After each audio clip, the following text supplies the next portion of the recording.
दिक्कत हो जाता है, पोल्यूशन में दर आता है। तो ये जो अर्बन एरिया के जो चैलेंजेस हैं, बहुत सारा आज अनऑथराइज्ड कॉलोनी दिल्ली में ऐसी है जहाँ पे आपको बेसिक एम्यूनिटीज जो अर्बन एरिया की वो उनकी एम्यूनिटीज नहीं मिलती, यानी इंफ्रास्ट्रक्चर में उसको कमी है, अभी उसको जो जितनी आवश्यकता है उसको नहीं मिल पा रहा है। ये सारे चैलेंजेस, इसके बावजूद कि वो इतना अर्न कर रहा है कि घर के अंदर उसका टेलीविजन तो बिल्कुल हाई क्लास का उसका टेलीविजन पड़ा हुआ, फिर सब कुछ सारी सुविधाएं है, लेकिन बाहर निकल करके वो सारी सुविधाओं से वंचित। तो क्या हम ऐसा कुछ कर सकते हैं? और उसके लिए जो मुझे लगता है, मैं आपके जो रिकमेंडेशन उसको मैं पांडे जी, मैं I am not doing recommendation right, लेकिन मैं जो कुछ खास चीज़ें जो मैं आपसे बात करना चाहूँगा, क्योंकि आप सारे लोग यहाँ बैठे हैं और उसको आप अपने पास जहाँ भी जिस किसी प्रदेश से आप उसको वापस ले जा सकते हैं, वहाँ चर्चा कर सकते हैं। तो सबसे पहले जो आवश्यकता है वो है अर्बन प्लानिंग। जब तक आप सही तरीके से अपने प्लानिंग नहीं करते हैं तो जो समस्याएं वो समस्याएं आगे बनी रहेंगी, चाहे वो स्लम का डेवलपमेंट हो, चाहे वो अनऑथराइज्ड डेवलपमेंट हो, चाहे वो आपकी जितनी सारी एम्यूनिटीज हमको अर्बन एरिया में। अर्बन एरिया क्या मतलब है? हमारे माननीय प्रधानमंत्री जी बात करते हैं ईज ऑफ लिविंग, हमने इसके लिए शुरुआत किया था ईज ऑफ लिविंग इंडेक्स, और हमने तमाम सारे शहरों को ईज ऑफ लिविंग इंडेक्स के हिसाब से, मुझे जानकारी नहीं, उसकी हमने पूरी नंबरिंग की थी कि कौन सा नंबर 1 है, कौन नंबर 2 है, कौन नंबर 3 वगैरह वगैरह, ताकि आप एक दूसरे को देख सकते हैं। पहले बार हमने सीखा अपने देश में एक चैलेंज का सिस्टम, एक न्यू डेवलपमेंटल पैराडाइम शुरुआत हुआ कि शहर एक दूसरे को चैलेंज कर रहे हैं, शहर एक दूसरे से कॉम्पीट कर रहे हैं, और जब कॉम्पीट करेंगे तो अपने को बेहतर परफॉर्म करने की कोशिश करेंगे। तो ईज ऑफ लिविंग इंडेक्स यानी आपकी लिविबिलिटी कैसी है वो बहुत आवश्यक है, और उसके लिए अर्बन प्लानिंग की आवश्यकता है कि जिससे कि आप जो हमारा लैंड इतना ज़्यादा स्कैर्स कमोडिटी है, उस स्कैर्स कमोडिटी को कैसे आप प्लान करेंगे कि जिससे कि हर कोई जो अर्बन एरिया में आ रहा है उसे गुड क्वालिटी ऑफ लाइफ आप दे सकें। वो जब अपने ऑफिस आता है, IIT में पढ़ाने आता है, पढ़ने आता है, IIT पढ़ने आता है, उसको इस बात की चिंता नहीं कि हमारे घर पे क्या हो रहा है। जब वो यहाँ से निकलता है तो परेशान नहीं होता कि हमको इतना दूर जाना, अपने घर जाना है, कैसे पहुँचेंगे। उसको ईज ऑफ लिविंग कर दी, और वो तभी पॉसिबल है जबकि आप प्लानिंग करेंगे, और प्लानिंग ऐसे करेंगे जो कि आपके चाहे वो उसका ट्रांसपोर्ट के साथ उसके जुड़ा हुआ हो। बहुत सारी जगह आप देखें कि साइकिल करके जा सकते हैं, वॉकिंग करके आप जा सकते हैं, दौड़ करके आप जा सकते हैं, या बहुत जगह पब्लिक ट्रांसपोर्ट लेकर के जा सकते हैं। वो शहर में कंजेशन नहीं हो। आपका वाटर के बारे में, सैनिटेशन के बारे में, हाइजीन के बारे में, आपके वर्किंग लिविंग के लिए हमारे क्या एजुकेशन की जरूरत है, हमारे हेल्थ की आवश्यकता है, एंटरटेनमेंट की आवश्यकता है, जो हमारी मार्केटिंग की सारी आवश्यकताएं वहाँ पे आप कैसे पूरा कर सकते हैं। आज हिंदुस्तान ने ये सीख लिया है कि बहुत हमारी लर्निंग हुई है, ये पिछले 11 साल में जो लर्निंग हुई है, उस लर्निंग को हमको ट्रांसलेट करने की जरूरत है कि आने वाले शहर प्रॉपरली प्लान, और उसके लिए काफ़ी सारा गैप है कि हमें एक तो अर्बन प्लानर की आवश्यकता है, और अर्बन प्लानर को जो हमारा 2 तरह के अर्बन प्लानर, एक तो हमारा जो लोकल एरिया प्लान जो ऑलरेडी एग्जिस्टिंग सिटी है उसको कैसे रेट्रोफिट करके बेहतर कर सकते हैं, जैसे कि आपने कहा कि इसी IIT की बिल्डिंग को कैसे आप 10 मंजिला बिल्डिंग बना सकते हैं, आप कैसे रीडेवलप कर सकते हैं, या दूसरा आपको कोई ग्रीनफील्ड डेवलपमेंट, हमें ग्रीनफील्ड भी डेवलपमेंट हमारा लगभग उतना ही है जितना कि आज की डेट में है, तो ग्रीनफील्ड डेवलपमेंट कैसे कर सकते हैं। ये सारा का सारा this is a matter of challenge and this is an exercise for the urban planners. Develop किया जाए, उनके जो हुनर है उस हुनर को बेहतर करते हुए उन्हें एक बेहतर इकोसिस्टम डेवलप करते हुए उसे इकोनॉमिकली उसे बेहतर बना, वो कैसे बना सकते हैं। ये हमारी लर्निंग से स्मार्ट सिटी में कैसे हम लोग सिटी को सस्टेनेबल बनाते, जो सिटी इकोनॉमिकली, सोशली, इन्वायरमेंटली कैसे वो सस्टेनेबल हो सकती है। ये जो सिटी बनती है खत्म हो जाए, ये जो हमारी लर्निंग है, क्या उस लर्निंग के लिए चाहे वो स्मार्ट रोड बनाने के बारे में हो, स्मार्ट इलेक्ट्रिसिटी के बारे में हो, स्मार्ट एजुकेशन के बारे में, स्मार्ट हेल्थ के बारे में हो, क्या हम लर्निंग को एक जगह डॉक्यूमेंट करके क्या भारत सरकार उसके बारे में गाइडलाइन जारी करेगी जो कि नेशनल वाइड लागू हो सकती है। बहुत सारी चीजें जो स्टेट वाइड लागू हो सकती है, क्या राज्य सरकारें उसको इकट्ठा करके अपने ऐसे गाइडलाइन जारी करेंगे भविष्य में अगर रोड बनेगा तो वो स्मार्ट रोड होगा। ये तो हालत ये होती थी कि रोड जो बनता था वो रोड अगले दिन खुदाई होना चालू हो जाता था, रोड को काटना चालू हो जाता था, रोड बना उसमें गड्ढा होना, उसके ऊपर जो पानी आए तो फूटना चालू हो जाता था। लेकिन स्मार्ट सिटी ने आपको दिखाया, रास्ता दिखाया कि कैसे आप रोड बनाए कि अगले 10 साल में कुछ नहीं होगा, फिर उसको थोड़ी मरम्मत करें, वो एक अस्थायी रूप से सड़क बन जाए। जो आप बात कर रहे थे कि हमारा जो वहाँ पे जो हमारे सिटीजन्स के लिए वहाँ पे उनके लिए रोड फर्नीचर है, रोड के लिए उनके लिए आवश्यकता है, क्या हम उसको दे सकते हैं? स्ट्रीट वेंडर्स को जो कहाँ पे आप अकोमोडेट करेंगे, रोड के ऊपर आप देखिए स्ट्रीट वेंडर्स पूरा घेरे रहते। स्मार्ट सिटी में कैसे उनको अकोमोडेट किया है?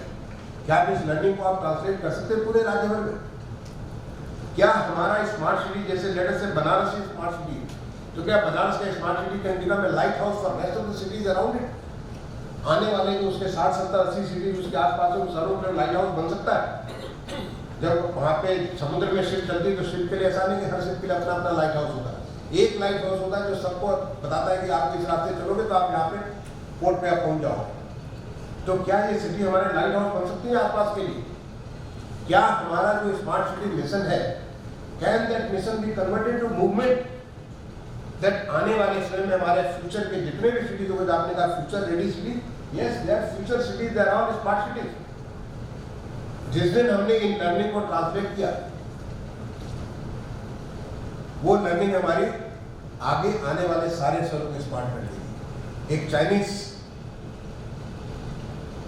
कहावत है कि आप किसी को अगर एक दिन का पेट भरना चाहते हैं, आप उसे एक मछली दे दीजिए, और जिंदगी भर का पेट भरना चाहते हैं उसे मछली मारना सिखा दीजिए, फिर आपको पेट भरने की जरूरत है। तो आपने उसको स्मार्ट सिटी बनाने के लिए आपने किसी शहर को आपने स्मार्ट बनाने के लिए उनको पैसा दिया, 500 करोड़ भारत सरकार से दे दिया, राज्य सरकार से 500 करोड़ दे दिया, कुछ उन्होंने कन्वर्जन से उसको इकट्ठा कर लिया, कुछ उन्होंने प्लान बनाया, सिटीजन से मिलकर कुछ बनाया, और सिटी का कुछ पार्ट को स्मार्ट बनाया। क्या उस सिटी का रेस्ट पार्ट भी उसे स्मार्ट बनेगा? उसके लिए तो फिर दोबारा स्मार्ट सिटी मिशन लाने की जरूरत नहीं होनी चाहिए। जो हमारी लर्निंग हुई, जो हमारी लर्निंग थी कि एक्स्ट्रा 5%, 10% खर्च करके आप उस चीज़ को इतना स्थायित्व दे सकते हैं, उसे सिटीजन सेंट्रिक, सिटीजन फ्रेंडली आप बना सकते हैं। तो क्या आप इस चीज़ को हकीकत में लाने के लिए पूरे देश में इस मूवमेंट को चला सकते हैं? बिल्कुल चला सकते हैं। If you take the learning, अगर आपने फिश को मारने वाली तकनीक सीख ली, तो फिर आप आने वाले समय में हिंदुस्तान का हर एक शहर, जैसे हमारे माननीय प्रधानमंत्री जी की अपेक्षा है, जो उनका जो विजन है, वो विजन है 2047 को देश को विकसित करने का। अगर देश हमारा विकसित होगा तो हर नगर को विकसित बनना पड़ेगा, और हर नगर विकसित बनेगा तो नगर के जितने सारे जो हमारे एडमिनिस्ट्रेटर्स हैं, जो उसके जो मेयर्स हैं, जो उनके सभासद हैं, उनको भी स्मार्ट बनना पड़ेगा। तो हमारा शहर जाकर के स्मार्ट बनेगा, तो हमारा देश वो विकसित देश बनेगा। विकसित बनने के लिए जो हमारी लर्निंग है, जो तमाम सारे मिशन की, आप सोचिए कि पहले तो हमारा मिशन क्या होता था, अमृत में हमने 500 शहर को ले रखा है।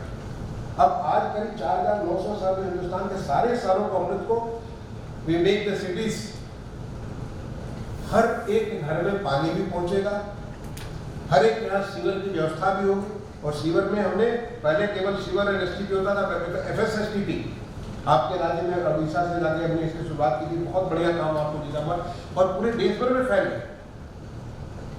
तो हमारे पास टेक्नोलॉजी की कमी नहीं है, नॉलेज की कमी नहीं है। नॉलेज को इम्प्लीमेंट करने की हमें आवश्यकता है, उसके लिए हमको क्षमता वृद्धि करने की आवश्यकता है। इसीलिए जो अमृत 2.0 जो बनाया गया सितंबर 2021 में, उसको लॉन्च किया गया, तो उसमें क्षमता वृद्धि केवल अधिकारियों की नहीं, केवल म्यूनिसिपल कर्मियों की नहीं, बल्कि जो प्राइवेट के लोग हैं उनकी भी क्षमता वृद्धि की उसमें व्यवस्था की गई। उसमें टेक्नोलॉजी के कंपोनेंट को आज हिंदुस्तान में स्टार्टअप का जो सिस्टम है, जो स्टार्टअप का जो इकोसिस्टम है, दुनिया का one of the best startup ecosystem Hindustan में। आज पहले बार हिंदुस्तान में नवाचार, हमारा जो इनोवेशन का इतना बढ़िया व्यवस्था बना हुआ है कि हर जगह इनोवेशन के लिए कोशिश करते हैं। तो उस व्यवस्था को यूज करके जो अमृत 2.0 उसमें व्यवस्था की गई कि आप कुछ नया सोचो। अगर एग्जिस्टिंग सिटी में आपने बात की, जब पांडे जी बात कर रहे थे कि नॉन लिविंग वाटर की आप बात करें, तो नॉन लिविंग वाटर को एड्रेस करने का एक तो तरीका हो सकता है कि आप पूरा एक नया वाटर लाइन लगा दीजिए। दूसरा तरीका हो सकता है कि कुछ आप नया सोचो, एक इनोवेटर इसको सोचो कि कैसे जो एग्जिस्टिंग वाटर पैटर्न उसमें हम कैसे मिनिमम खर्च करें और बेहतर बेस्ट से बेस्ट रिजल्ट करें। और ऐसा हो सकता है। हमारे यहाँ नॉलेज की कमी नहीं, एक्सपर्टीज की कमी नहीं। इनफैक्ट जो माननीय प्रधानमंत्री जी ने जब स्मार्ट सिटी मिशन को लॉन्च किया था, मुझे ख्याल है 25 जून 2015 को हम लोग वहीं पे विज्ञान भवन में सामने बैठे हुए थे। उन्होंने पूरे स्मार्ट सिटी मिशन को केवल 3 शब्दों में ला दिया था। स्मार्ट सिटी क्या चीज है? Getting more from less. आप कैसे अधिक से अधिक ले सकते हो कम से। ये ज्ञान अगर आपने टेक्नोलॉजी असिस्टेड टेक्नोलॉजी का यूज करके, और वो टेक्नोलॉजी जिस प्रकार से आज बढ़ रही है, चाहे आर्टिफिशियल इंटेलिजेंस हो, जब हम लोग स्वच्छ संरक्षण करते थे 2016, 17, 18, 19 में, तब ये सब एआई नहीं था। आज एआई के माध्यम से कैसे आप इतना फास्ट कर सकते हो। आज जो है इतनी सारी नई नई चीजें आपके पास आ गई हैं, इतनी प्रेसिजन की चीजें आ गई हैं, जिसको आपका आउटरीच, आपका जो सिस्टम है बहुत ज़्यादा बढ़ गया। यहाँ हम उस टेक्नोलॉजी का प्रयोग करके जो सिटीज़ को असिस्ट कर सकते हैं, सिटीज़ हमारी आने वाली सिटीज़ हमारी स्मार्ट सिटीज़ बने, to get more from less. तो मुझे लगता है कि जो हमारी जो पूरा का पूरा, जो मैं ऐसे तो मैं इसके घंटों में बात कर सकता हूँ, लेकिन जो हमें सोचने की बात है, urban planning is the key. वो हमारे 50% समस्याओं को खत्म कर देगा। और अर्बन प्लानिंग के लिए हमें प्लान लेनी चाहिए, और प्लानिंग की वो एज ओल्ड टेक्निक, जो पुरानी टेक्निक थी, जो आपको सेक्टोरियल की ये सेक्टर नहीं, वो सब चीज़ें वो किसी ज़माने में हमारे ऑटोमोबाइल इंडस्ट्री ने उसको पूरा फैलाया हुआ था। अब आपको सारा मिक्स पॉपुलेशन को ऐसे करना है, सब अपना लगाने को तैयार हो। किसी में इम्प्लीमेंटेशन ये होगा कि to the future cities. Otherwise cities तो बनी रही हैं और बनती रहेगी, और आप चाहे कुछ भी करें न करें, जो समस्या जो आपको भी इस वैलिडिटी सेशन के बाद आपको निकलते ही आपको पहली तकलीफ होगी, चलो चल रहे हैं, देखो सामने तो गाड़ी नहीं बढ़ रही है, अभी देखो यहाँ पे तुमको सांस लेने की दिक्कत हो रही है, वहाँ पे वो गंदगी पड़ी हुई है, वहाँ पे ये शरारत हो रही है क्योंकि उनको लाइवलीहुड की अपॉर्चुनिटी है। वो सब सारी समस्याएं जो शहरों की समस्याएं हैं, क्योंकि वहाँ पे लोग इकट्ठा हो जाते, वॉल्यूम इकट्ठा हो जाता, तो उस वॉल्यूम को एड्रेस करने के लिए इन चीज़ों की बहुत आवश्यकता है, और वहाँ आप लोगों की जिम्मेदारी बहुत महत्वपूर्ण हो जाती है। तो मैं एक बार दोबारा धन्यवाद देना चाहूँगा IIPA को, उन्होंने मुझे मौका दिया और इतने बढ़िया विषय पर आपको दिन भर के लिए एंगेज किया। और मैं समझता हूँ कि इसके एंगेजमेंट के बाद जो आपका जो भी रिकमेंडेशन के बाद जो आपका जो भी रिकमेंडेशन निकलेंगे, उसको राज्य सरकारें देखेंगी, भारत सरकार उसको देखेगी, जो म्यूनिसिपल सरकारें उसको देखेंगी और उसको देखकर गौर करेंगी और उसे इम्प्लीमेंट करेंगी। Focus should be on implementation, the focus should be on learning from what we have done so far and learning further more. ऐसा नहीं कि लर्निंग बंद नहीं होनी चाहिए, learning further more while we are doing and doing better and better. All the very best. Thank you.